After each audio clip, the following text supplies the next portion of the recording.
ఇంట్లో ఉన్న మొత్తం ఫర్నిచర్‌తో సహా ఈ హౌస్ అయితే సేల్‌కైతే వచ్చింది. ఇదొచ్చేసి మనకి థర్డ్ అండ్ ఫోర్త్ ఫ్లోర్ వచ్చేసి డూప్లెక్స్ హౌసు. పైనొచ్చేసి పెంట్ హౌస్ వచ్చేసి హోమ్ థియేటర్ రూమ్ ఉంటుంది.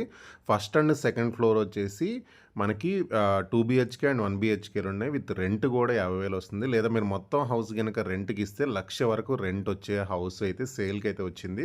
మొత్తం ఫర్నిచర్‌తో సహా ఈ హౌస్‌నైతే సేల్ అయితే చేస్తున్నారు. అండ్ ఇదొచ్చేసి మనకి 206 స్క్వేర్ యార్డ్స్‌లో 10,000 ఎస్ఎఫ్టీ కన్‌స్ట్రక్షను. థర్డ్, ఫోర్త్ వచ్చి డూప్లెక్స్. ఫస్ట్ అండ్ సెకండ్ వచ్చేసి రెంటల్ పోర్షన్స్ అయితే ఉంటాయి.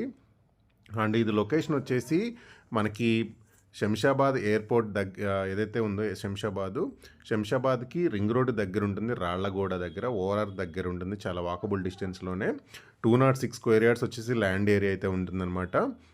అండ్ ప్రైస్ వచ్చేసి 3,90,00,000 ఇంక్లూడింగ్ ఫర్నిచర్‌తో అయితే చెప్తున్నారు.